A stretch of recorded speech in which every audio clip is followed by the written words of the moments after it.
You are watching Co-op for Two, broadcasting live from Champaign, Illinois, Wednesday night around 11:45 p.m., November 9th, 2022. This is going to be an exceedingly short stream where we read the final letter from murdersbymail.com for the play-by-mail game LA.Noire Hollywood Bloom of Hollywood. I don't think I've gotten that right once. Bloom of Hollywood. Okay, so we finished this play-by-mail game over the course of 4 months or so, 14 turns. We answered the questions. We got our score. We got a sort of solution epilogue as we were answering it. And then it turns out a couple weeks later, we got this final letter in the mail, which is just going to be recapping the solution to this story, a little postscript epilogue. I have posted a review of both play-by-mail games in this series. There's one more that we haven't played. And earlier this evening, I recorded the opening of the Sherlock Holmes Fellowship of Bones game epilogue and letter. And I also spent quite a bit of time in that video from earlier this evening giving a little update on Postmortem London Gothic experience that we had last week, playing through it, and then some things that happened with the company, and then email offering refunds or second edition stuff. So if you're interested in that, you can watch the beginning of the stream from earlier tonight. Here, we're just gonna jump into this. It'll only take us a few minutes to read, but for the sake of completeness, I thought we would go over it together. Anything else to talk about before we open this and read it in the chat?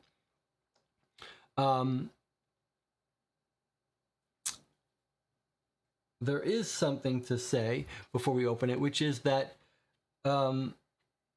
we were saying how at the end of this case, we have these 3 investigators, and we got a little bit closer to these people emotionally than we did in the Sherlock Holmes case. And yet at the end, the finale, when we met the detective and gave him our solution, our investigators were nowhere to be seen, were not mentioned. They were just forgotten, pushed off to the side. And that was a shame, because I wanted to have Naomi speak up a little bit. She was like the star for me in these cases. So I'm hoping, I don't expect it, but I'm hoping we will get to hear a little bit from them now. Maybe we'll hear where they are, what they're working on. All right, let's open this up if there's nothing more anyone wants to talk about.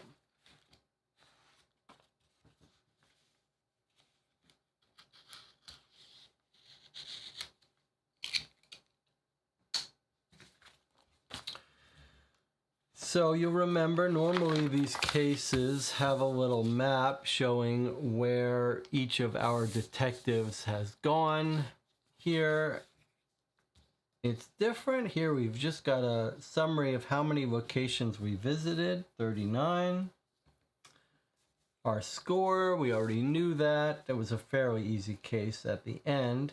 And then it tells us that the best performance of anyone is to get this perfect score in from 18 locations. So a little less than half of the ones we did.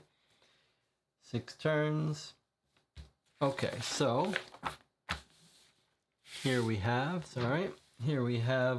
this letter. You can see it's sort of put on his door, the glass door to his PI office, W.M. Knight, and someone has left him a little note.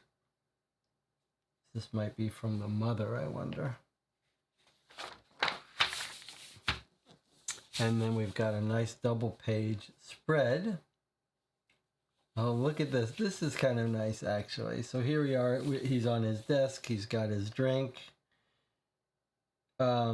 This page back here is actually the same page from our introduction. So all of this is old content that is just serving as dressing for this layout.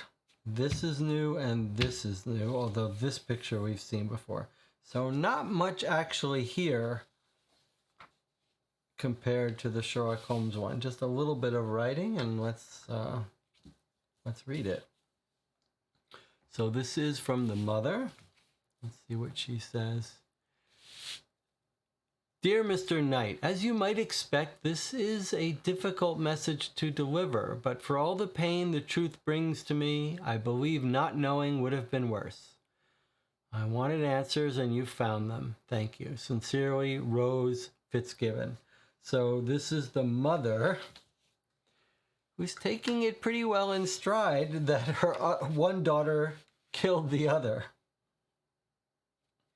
All right, let's read the newspaper article here. Sister arrested, bad blood relation. Eli Harson, Times staff reporter.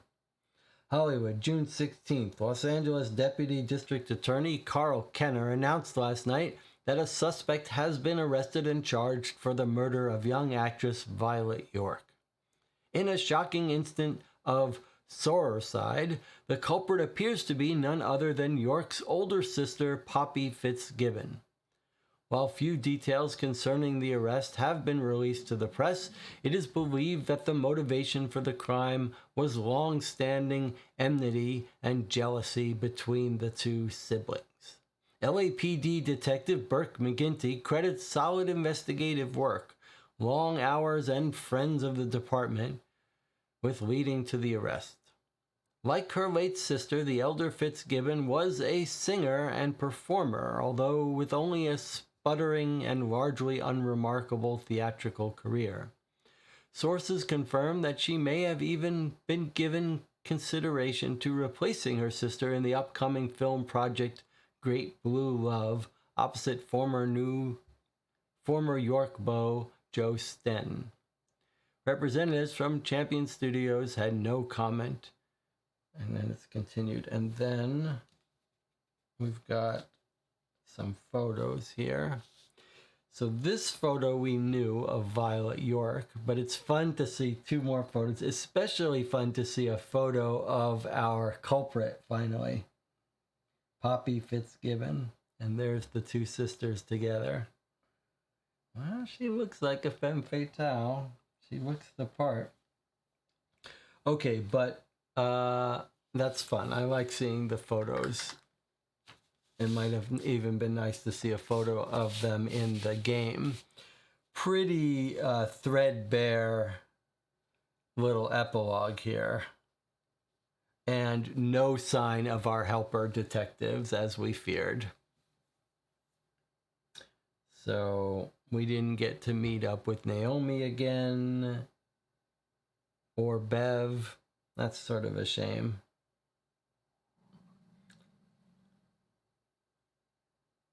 The other one at least had some newspapers. The Sherlock Holmes one had newspaper stories on our little side cases. There were some side cases in this game. I don't know why they didn't do the same thing with a little newspaper story about the side case. I mean, very nicely produced. Just similar to the playing of the game, we felt with some missed opportunities here. The layout and everything is all very nicely done. Just could have been done a little bit nicer. Could have been a little more better, more generous, more stuff here. There you have it. Any final thoughts, Jonathan? Jonathan agrees it would have been nice to hear from our helpers.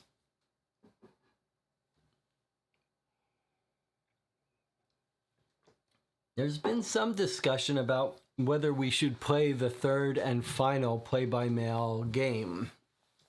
There's one more. It's a sort of Agatha Christie sort of English cottage case. I'm not opposed to it if people want to try another play-by-mail game. If anyone knows of any other play-by-mail mystery game, this is the only series I know of.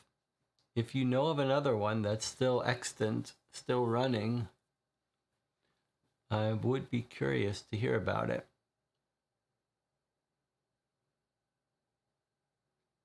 Of course, there are the subscription boxes like the Hunt a Killer, but those are different. Those are just pre-made monthly things. This one was each time in the mail we get a reaction to our moves submitted.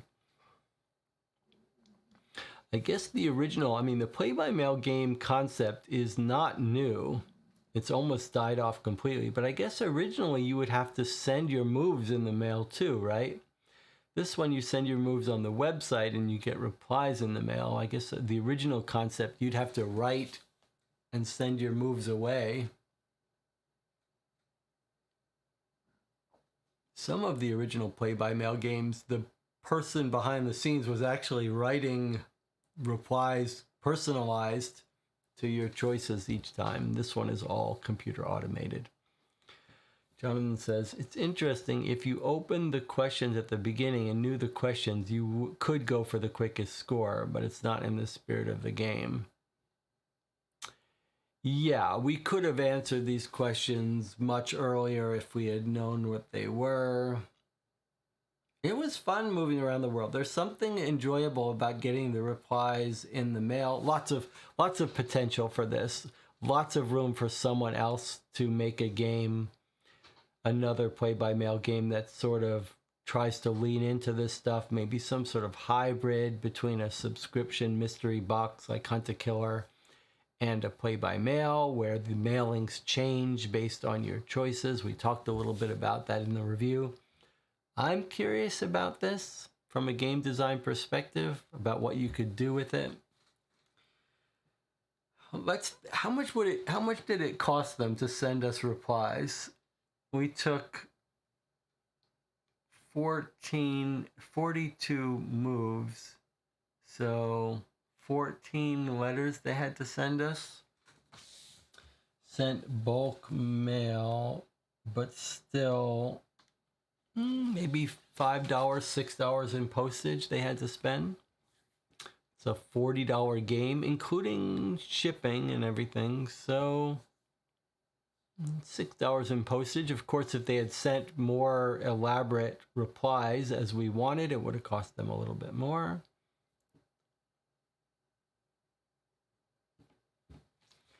All right. It's a little bit sad to have those play-by-mail games come to an end after 4 months. You let me know if you're interested in us playing the third and final play-by-mail game from murdersbymail.com. We know someone else who's playing it, who's been commenting on our playthroughs of these games. Maybe they'll let us know. They have said that it's got some different stuff in it, some different mechanics.